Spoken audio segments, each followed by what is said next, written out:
Close your eyes, traveler, and let the heavy air of the modern world drift away.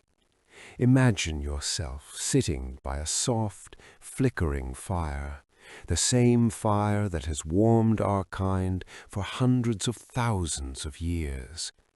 Before we begin our journey through the deep time of our origins, take a moment to settle into your blankets and perhaps, like a small token of gratitude to the storytellers of the past, like this video and subscribe to this channel. This simple act connects us, much like the invisible threads of DNA connect us to the beings we are about to meet. Now, let the rhythm of your breath slow. Inhale the scent of ancient earth and exhale the tension of the day. We are traveling back, far beyond the cities, beyond the farms, beyond the very concept of time as we know it. We are going home. We begin 7 million years ago in the heart of Africa. The world is a different place then, lush, green, and vibrant. There are no borders, no names for the lands, only the endless pulse of the natural world. Imagine the forest, a cathedral of emerald green, where the sunlight filters through the canopy in golden shafts, dancing on the damp, mossy ground. The air is thick with the calls of exotic birds and the rustle of leaves. It is here, in this primordial garden, that our story truly starts. We find a creature known as Sahelanthropus chadensis. To our modern eyes, they might look like an ape, but in their skull there is a secret. The hole where the spinal cord enters, the foramen magnum, is positioned further forward than in their cousins. They are beginning, however tentatively, to stand. Imagine being this creature. You spend your days in the safety of the trees, swinging through the branches with a grace we can only envy. But occasionally you descend. You step onto the forest floor, and for a few brief moments you balance on two legs. The world looks different from here. You are taller, your eyes are higher, and you can see further into the shadows. This is the first split, the moment when our lineage diverged from the ancestors of the chimpanzees and bonobos. It wasn't a sudden change, but a slow, million-year-long conversation between a species and its environment. Feel the damp earth beneath your feet, the cool shade of the forest, and the first faint stirrings of a journey that will take us to the stars. As the millennia turn into millions of years, the climate begins to shift. The great forests of Africa, once an unbroken sea of green, start to fragment. Patches of open grassland, the savanna, begin to appear like islands in a retreating ocean of trees. This change is a challenge, but also an opportunity. We meet Ardipithecus ramidus, a creature who lived nearly 4.5 million years ago. Ardi is a bridge. Their feet still have an opposable big toe, perfect for grasping branches, but their pelvis is shaped for walking. Imagine Ardi moving through the thinning trees. In the canopy they are at home, but on the ground they move with a determined bipedal stride. They are the ultimate multitaskers of the ancient world, comfortable in two different realms. The transition to walking upright is one of the most profound changes in the history of life. Standing on two legs frees the hands. For the first time, a creature can carry food back to their family or hold a child while they walk. This change fosters a new kind of social bond, a deeper reliance on one another. As you drift deeper into sleep, imagine the quiet dignity of these early ancestors. They are not primitive, they are perfectly adapted to their world, surviving in a landscape filled with predators and uncertainty. They are the pioneers of our gate, the ones who first stood tall to look at the horizon. Feel the rhythm of their steps in your own breath. Left, right, a steady, slow beat that has echoed through the ages. By 4 million years ago, the experiment of bipedestrialism has been perfected. We enter the age of the Australopithecines. These are the beings who truly mastered the grasslands. Imagine the African savanna at dawn. The sky is a pale, shimmering violet, and the tall grass is silver with dew. As the sun rises, it turns the world into a sea of gold. Walking through this grass is a small group of Australopithecus afarensis.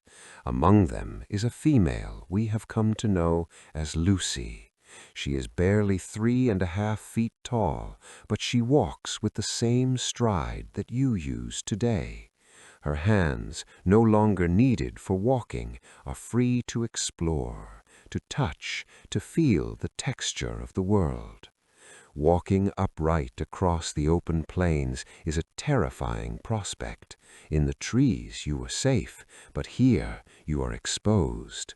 Large predators, cats the size of modern lions with teeth like sabers, stalk the shadows.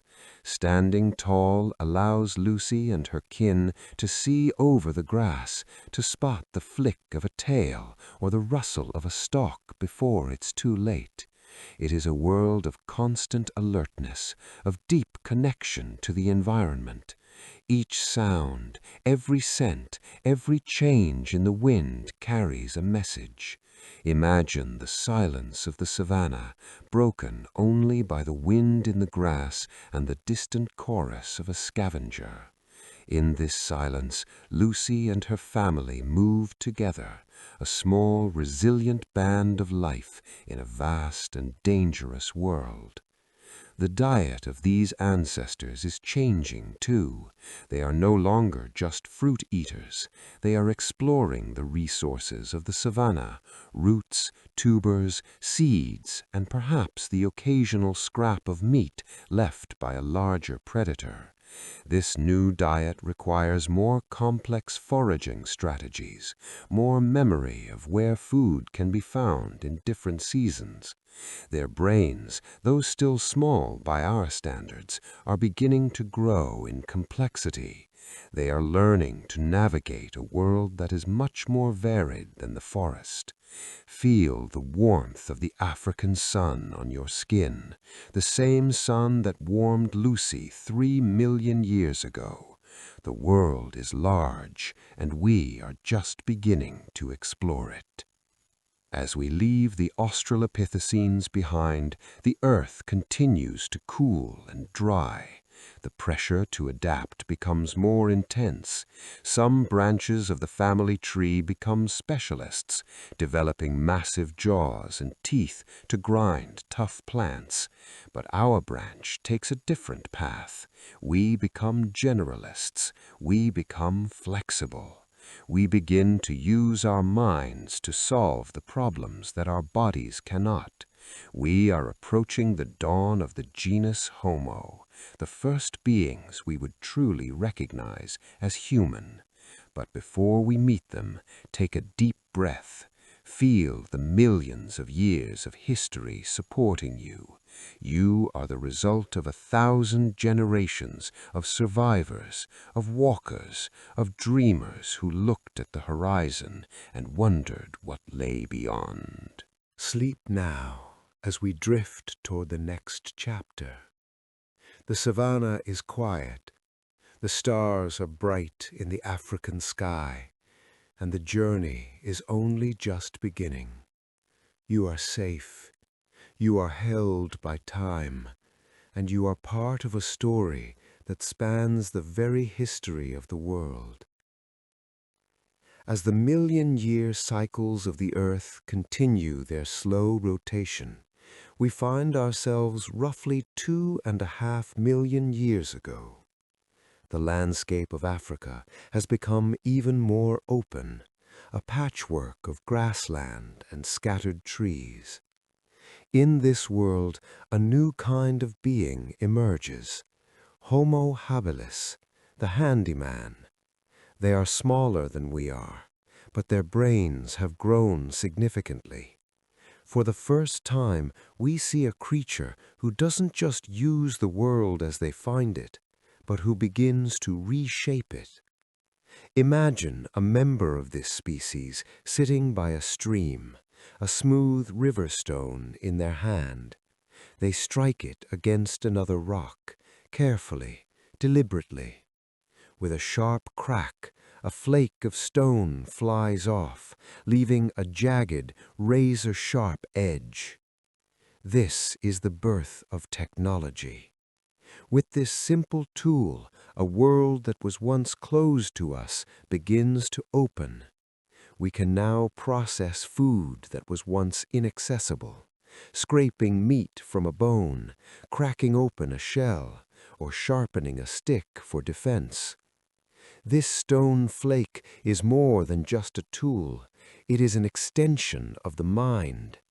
It is the first step on a path that leads to the wheel, the steam engine, and the smartphone in your pocket. Feel the cool weight of that river stone in your palm. Imagine the concentration, the focus, the spark of realization that a piece of the world can be changed to serve a purpose. In this moment, the human story takes a sharp turn toward the future. But Homo habilis is only the beginning. By 2 million years ago, a new titan of evolution appears, Homo erectus. These are the true pioneers of the human experience. They are tall, athletic, and built for the long haul. Their legs are long, their stride is efficient, and their bodies are designed for endurance running. Imagine a group of Homo erectus moving across the plains. They can travel for miles under the hot sun, tracking animals or searching for new water sources. They are the first humans to truly master the long-distance journey. They are no longer bound by the geography of their birth. They are the restless travelers of the Pleistocene. One of the most transformative moments in this journey is the mastery of fire. We don't know exactly when it happened, perhaps 1 million years ago, perhaps earlier, but its impact was absolute. Imagine the first time a group of humans gathered around a naturally occurring fire, perhaps started by lightning strike.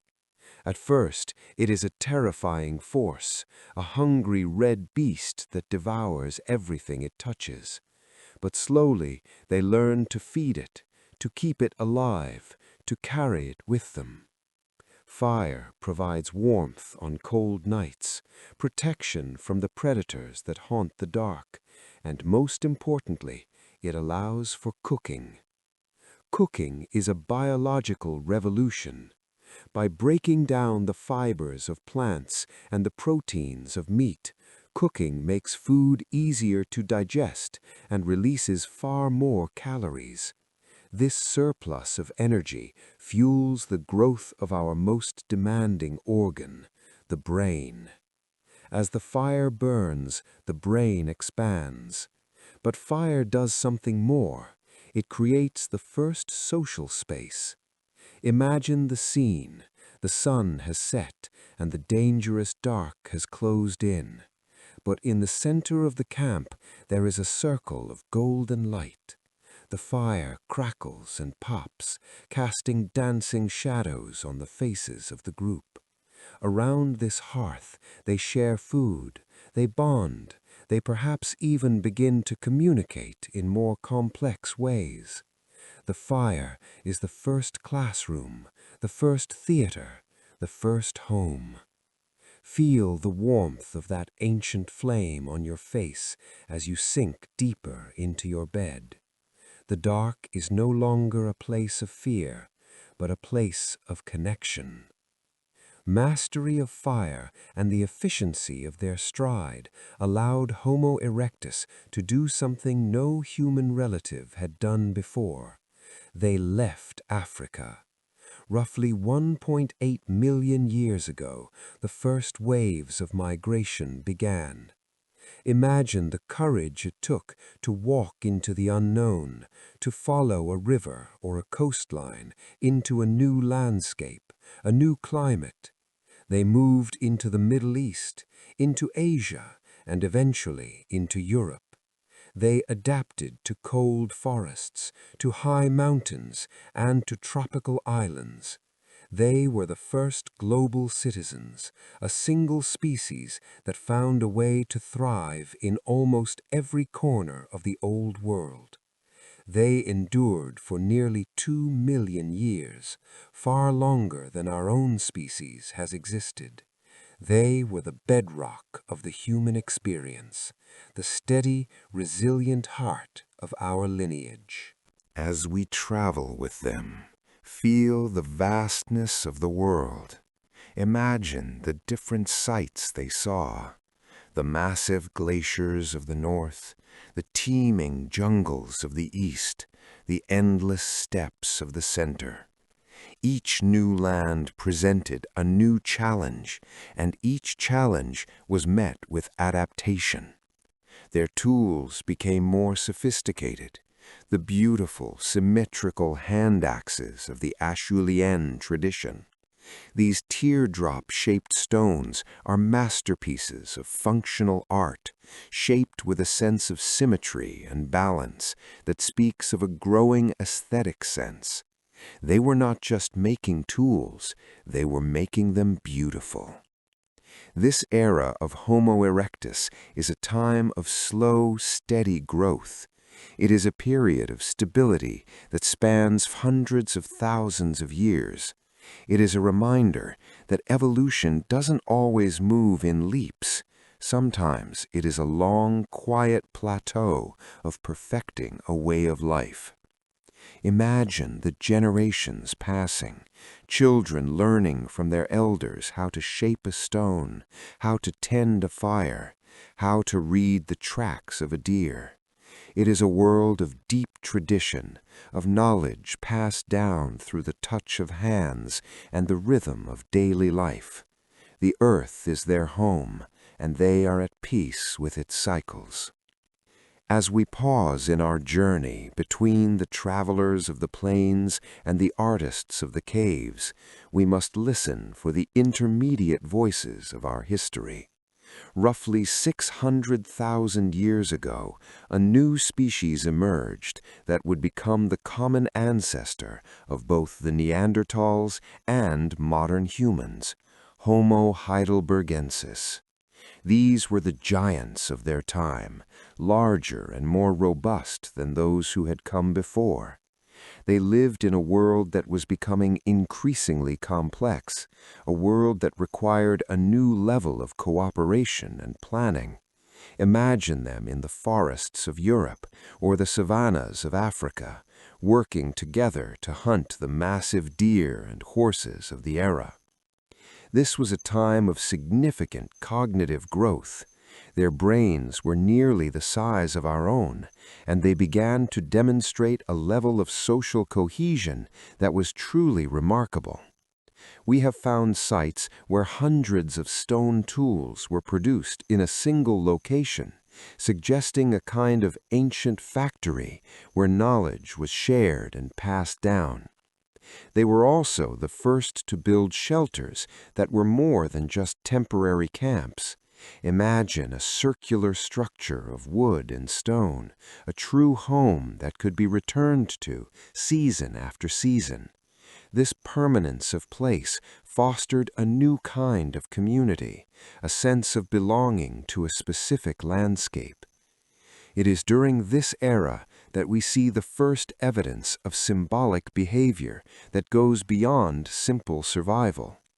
In a deep cave in Spain, known as the Cima de los Huesos, or the Pit of Bones, we have found the remains of dozens of individuals. Among them was a single beautiful hand axe made of rare red quartzite, nicknamed Excalibur. It had never been used as a tool. Its placement there suggests a deliberate act, perhaps a funeral offering or a communal ritual. This single stone is a whisper from the past, a sign that the human heart was beginning to feel the weight of loss and the need for remembrance. It is the first glimmer of the symbolic world that would later explode with Homo sapiens. Consider also the language of these intermediate humans. While they may not have had the complex syntax of modern speech, they likely had a rich system of vocalizations, gestures, and perhaps even early forms of ritualized song. They were the bridge between the purely functional communication of the past and the abstract language of the future. They were the ones who first named the birds, the rivers, and the stars. They were the ones who first shared stories around the fire, even if those stories were told through movement and simple sounds. They were the foundation upon which our own mental world was built, the silent partners in our evolutionary success. As you drift now, imagine these hidden ancestors. They are the forgotten heroes of the human story, the ones who bridged the gap between the ancient world and the modern one. They lived in a world of immense beauty and challenge, and they met it with a quiet strength and a growing curiosity. Feel the connection to these intermediate voices, the ones who kept the flame alive during the long, dark millennia of the Middle Pleistocene. They are part of you. Their history is etched in your bones, and their resilience is your own. The story of human evolution is not just about the famous names, it is about the countless unnamed individuals who lived, worked, and cared for one another in the long silence of the past. As the climate of the earth continues its restless dance, swinging between warm intervals and long, brutal ice ages, we enter a period of profound diversity.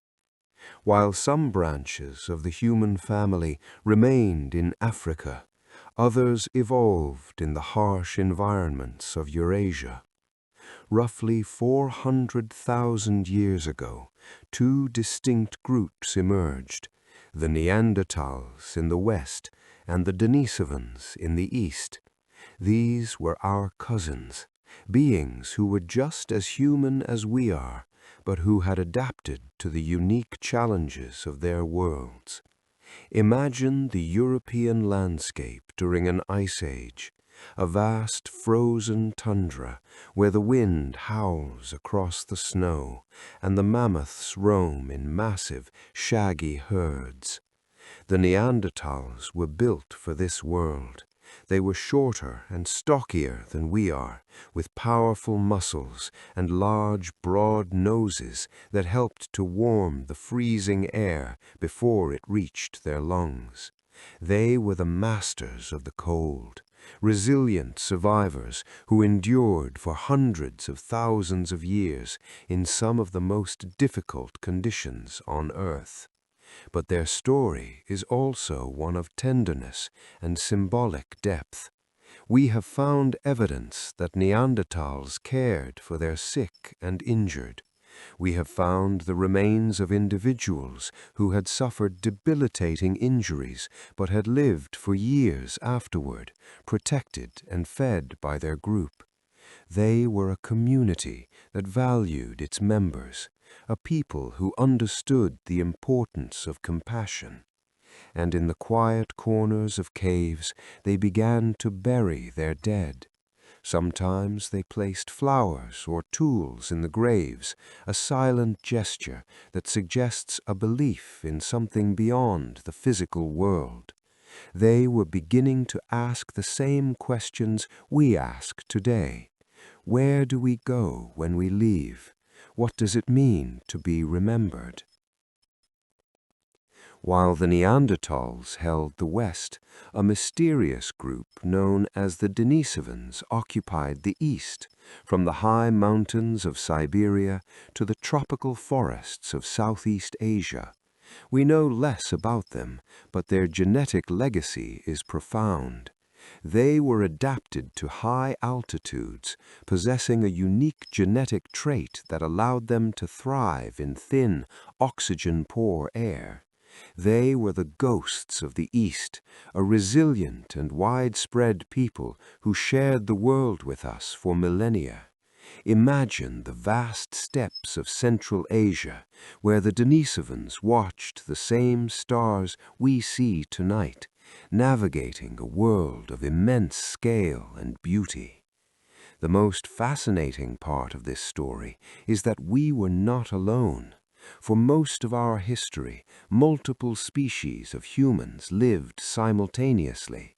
There were times when a modern human, a Neanderthal, and a Denisovan might have looked across a valley at one another, and we know now that we did more than just look.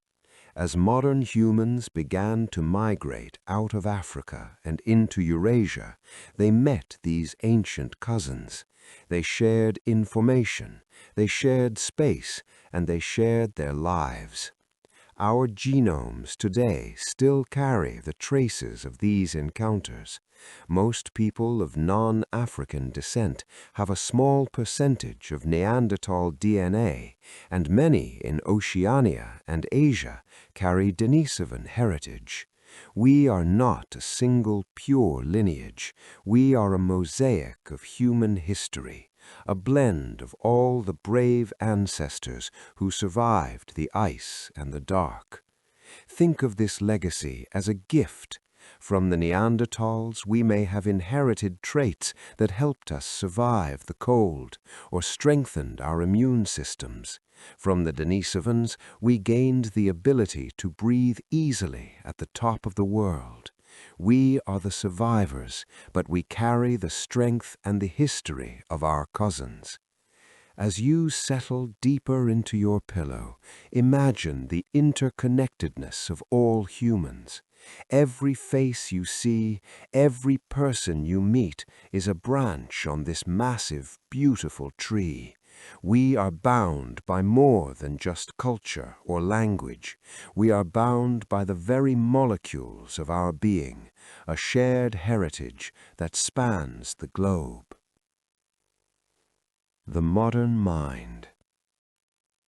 While our cousins were adapting to the cold of the north, our own direct ancestors were evolving in the heart of Africa.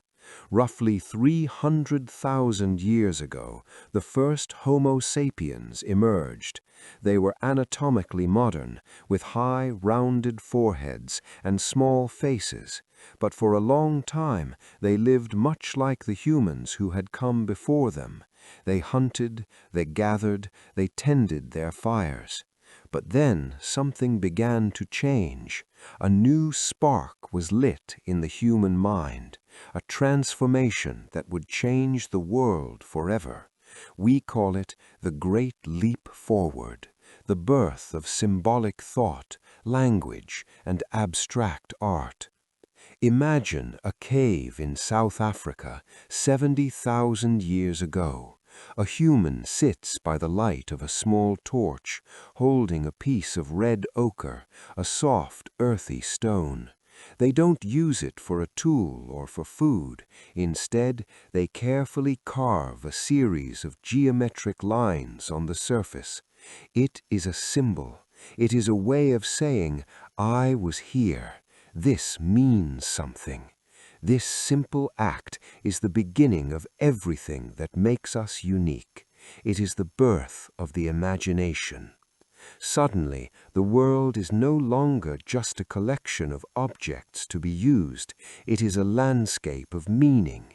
We begin to tell stories, to create myths, to wonder about our place in the cosmos. This shift in the mind coincided with a new wave of migration. Around 60,000 years ago, modern humans left Africa in a great expansion that would take them to every corner of the habitable world. But they were different from the travelers who had come before them. They carried the power of language. Imagine the impact of being able to share complex ideas, to plan for the future, to pass on detailed knowledge from one generation to the next. Language is the ultimate survival tool. It allowed us to cooperate on a scale never seen before, to form large, complex societies, and to adapt to new environments with incredible speed. As we moved across the globe, we left a trail of beauty in our wake. Imagine the great cave paintings of Lascaux or Chauvet. In the deep, dark recesses of the earth, our ancestors painted visions of the animals they lived alongside: bison, horses, lions, and mammoths. These are not just sketches, they are masterpieces of movement and light. They were created by torchlight in places where the silence was so deep you could hear your own heartbeat. These paintings were likely part of a rich spiritual life, a way of connecting with the spirits of the world. They were an expression of awe, of wonder, of the human need to create beauty in the face of the unknown. But it wasn't just visual art. We have found flutes made of bird bone and ivory dating back 40,000 years. Imagine the sound of a lone flute echoing through a glacial valley, a haunting, ethereal melody that spoke of things that words could not express. Music is a universal human language, a way of binding a group together and expressing the deepest emotions of the heart.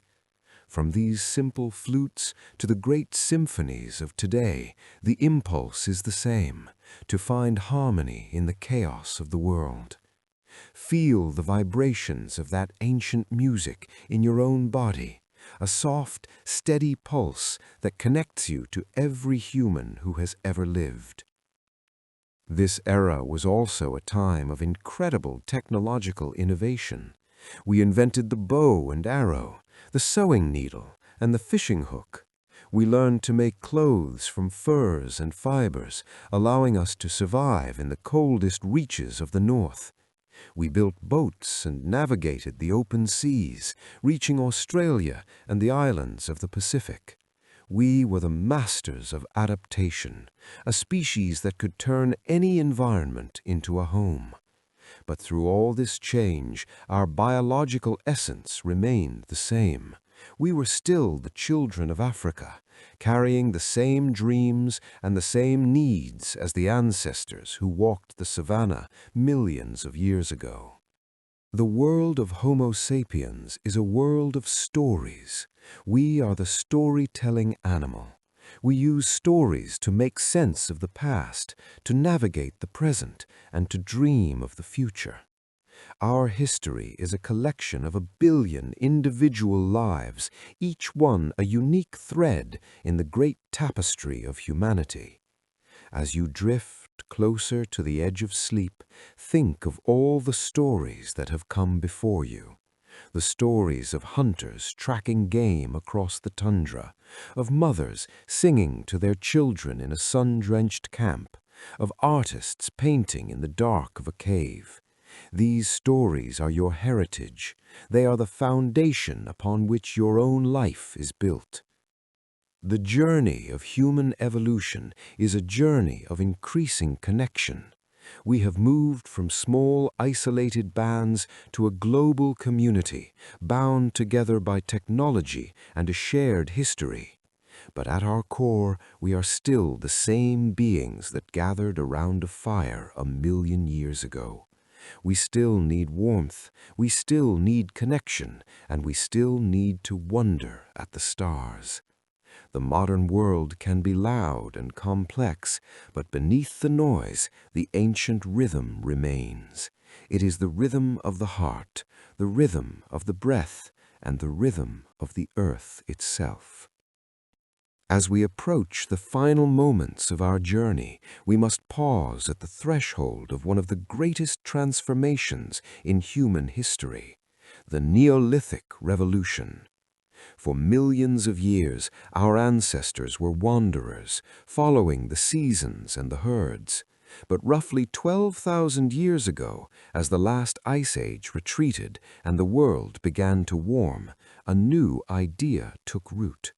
In the fertile valleys of the Middle East, in the river basins of China, and in the highlands of Mesoamerica, humans began to realize that they didn't just have to find food, they could grow it. They began to collect the seeds of wild grasses, wheat, barley, rice, and plant them in the fertile earth.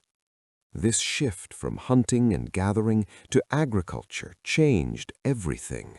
It required a new level of patience and a new relationship with the land.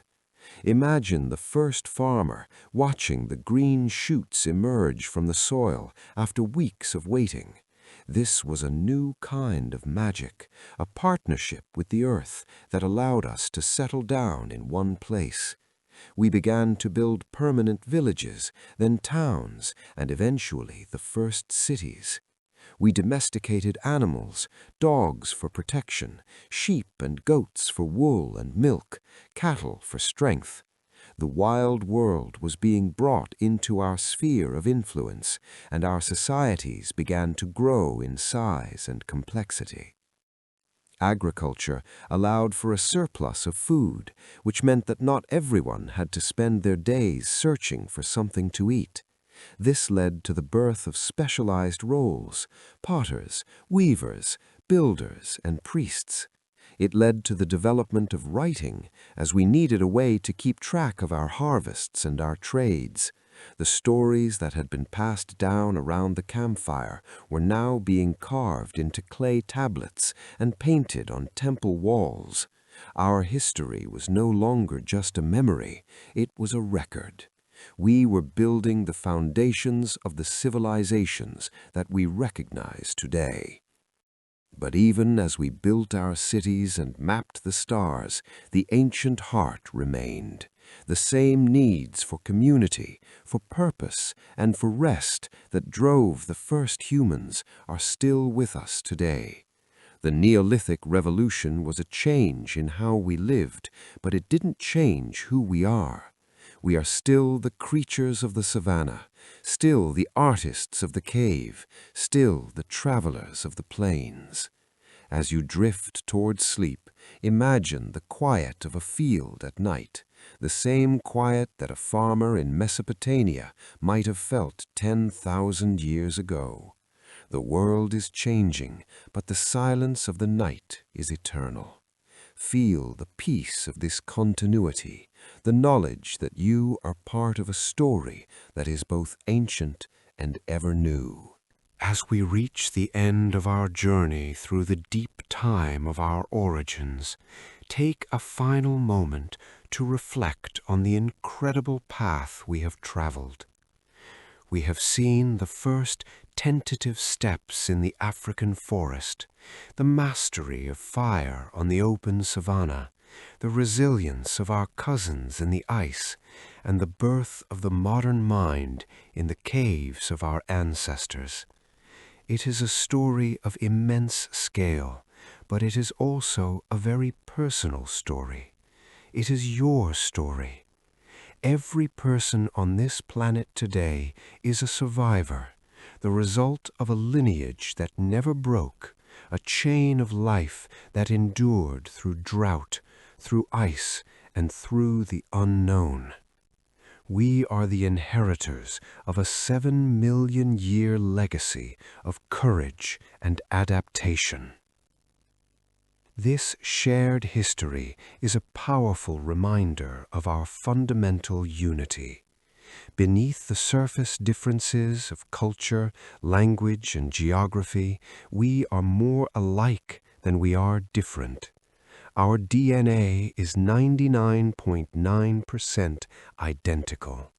We all carry the same ancient blueprint, the same capacity for love, for wonder, and for creativity. We are a single family wandering this small blue planet together. Imagine the world as a whole, a vibrant, breathing sphere where every human is a spark of consciousness. In the vastness of the universe, we are a rare and precious thing, a species that has learned to tell its own story. The journey of evolution is not over. We are still changing, still adapting to a world that is moving faster than ever before. But even as we look toward the stars and dream of the future, we must never forget the ground upon which we stand. We must never forget the ancestors who walked the long path so that we could be here today. They are not distant figures in a textbook. They are our kin, and their spirit lives on in every one of us. When you feel a sense of wonder at a sunset, or the warmth of a fire, or the connection of a shared laugh, you are experiencing the same things they experienced millions of years ago. You are part of the eternal human rhythm. As the night deepens, let the weight of this history bring you a sense of profound security. You are not a solitary accident in a cold universe. You are a meaningful part of a grand and beautiful process. You are supported by the strength of 1 billion lives, by the wisdom of the ages, and by the resilience of the earth itself. The same forces that guided our ancestors through the dark are guiding you now. You are safe, you are home, and you are exactly where you need to be. The world is at rest. The fire has become a soft bed of glowing coals, and the stars are watching over you, just as they watched over the first humans millions of years ago. Imagine yourself now drifting on a calm, dark ocean. The water is warm and supportive, and the sky above is a canopy of infinite light. This is the ocean of time, and you are floating on its surface, carried by the gentle currents of history. There is no more need to strive, no more need to search, no more need to know. The journey is complete, and the destination is here, in this moment of perfect peace. Let the silence of the ages fill your mind, a silence that is not empty, but full of the wisdom and the memories of the past. It is a quiet that invites you to let go, to surrender to the slow, steady pull of sleep. The journey is over. You are home. Sleep now. Sleep. Sleep.